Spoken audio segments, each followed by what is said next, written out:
नीलाभा नीलवर्णा च नीललोहितपिण्डला गजवक्त्रा महाकाया त्रिनेत्रा मुकुटोज्ज्वला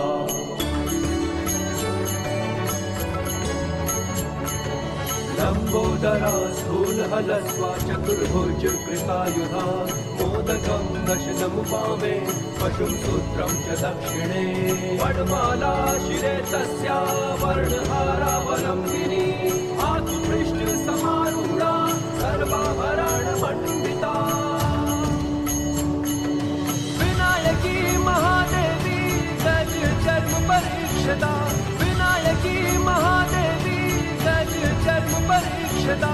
विनायकी महादेवी गज जन्म परीक्षदा विनायकी महादेवी गज जन्म परीक्षदा।